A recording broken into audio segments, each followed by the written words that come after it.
નમસ્કાર વિદ્યાર્થી મિત્રો, નમસ્કાર બધા વિદ્યાર્થી મિત્રોનું હું ઓઝા ફાલ્ગુન તમારું ઓઝા ક્લાસીસ ચેનલમાં સ્વાગત કરું છું. તો વિદ્યાર્થી મિત્રો, ચેનલ પર પહેલી વાર આ ચેનલને સબસ્ક્રાઈબ કરી દેજો.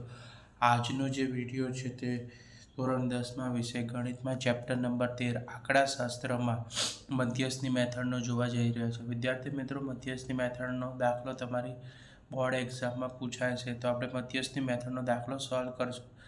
તો ચેનલને સબસ્ક્રાઈબ કરી રાખજો.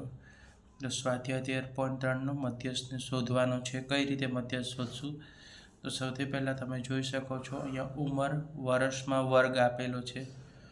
પોલિસી ધારકોની સંખ્યા, જેને આપણે આવૃત્તિ એટલે કે એફઆઈ કહીશું, બરાબર. સંચય આવૃત્તિની રીતે મેળવશું આપણે. 18 થી 20, 20 થી 25, 25 થી 30, 30 થી 35, 30 થી 40, 40 થી 45, 50 થી 50 અને 55 થી 60 આપેલું છે. હવે પોલિસી ધારકોની સંખ્યા, જેને આપણે આવૃત્તિ કહીએ છીએ ને ઇંગ્લિશમાં એફઆઈ કહીશું, 2 છે, 4, 18, 21, 33, 11, 3, 6, 2. તો કુલ ટોટલ કરતાં આપણને કેટલી મળે છે વિદ્યાર્થી મિત્રો? 100. બરાબર. કેટલી મળે છે? 100. રાઈટ. હવે આપણે જોશું કે આપણને 100 મળી ગયું. બરાબર. રાઈટ. હવે આપણે જે સંચય આવૃત્તિની વાત કરીશું. તો સંચય આવૃત્તિ એટલે શું? કે જે આપણી પહેલી આવૃત્તિ છે તેમાં શું કરવાનું? જે સંખ્યા લખેલી છે તે જ લખવાની. જેમ કે અહીંયા પહેલી આવૃત્તિ 2 છે, તો મેં અહીંયા 2 લખી નાખી. પછી 6 કઈ રીતે બને છે? તો કે 2 છે, એમાં 4નો શું કરવાનું? પ્લસ કરો એટલે 6 બળશે. રાઈટ. એટલે શું કીધું? 2 માં 4, 2 ને 4 કેટલા થાય? 6 થઈ જશે. હવે 6 માં 18 એડ કરીએ તો કેટલા થશે? 24. 24 માં 21 ઉમેરીએ તો 45.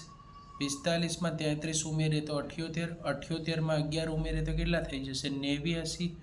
89 માં 3 ઉમેરીએ તો 92 અને 92 માં 6 ઉમેરીએ તો 98 અને 98 માં 2 ઉમેરીએ તો 100. આ બંને ટોટલ કેવા થવા જોઈએ? સરખા થવા જોઈએ.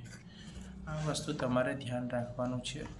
તો આપણને n બરાબર કેટલા મળ્યા વિદ્યાર્થી મિત્રો? તો કે 100 મળી ગયા. બરાબર. તો n ના છેદમાં 2, તો 100 ભાગ્યા 2 કરો એટલે કેટલા થઈ ગયા? 50મું અવલોકન. બરાબર. 50મું આપણને મળ્યું. 50.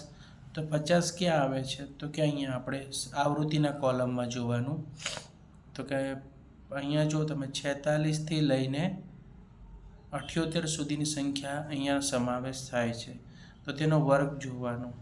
તો n ભાગ્યા 2, 100 ભાગ્યા 2, 50.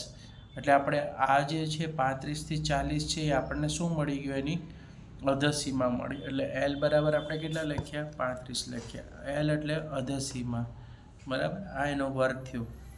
બરાબર. 50 અહીંયા સમાવેશ થાય છે, એટલે આ એનો શું થયો? 35 થી 40 એનો વર્ગ થઈ ગયો. એટલે L એટલે 35 લખ્યું. F એટલે શું થઈ? આવૃત્તિ. બરાબર. F કેટલું થયું આપણી પાસે? 33 છે તેની આવૃત્તિ. CF કેટલું થયું? 45. CF કેટલું થયું? સંચય આવૃત્તિ 45. H એટલે વર્ગ લંબાઈ. બરાબર. વર્ગ લંબાઈ અહીંયા કેવી છે? 35 થી 40 છે, તો અહીંયા વર્ગ લંબાઈ H બરાબર કેટલી છે? 5 છે. બરાબર વિદ્યાર્થી મિત્રો?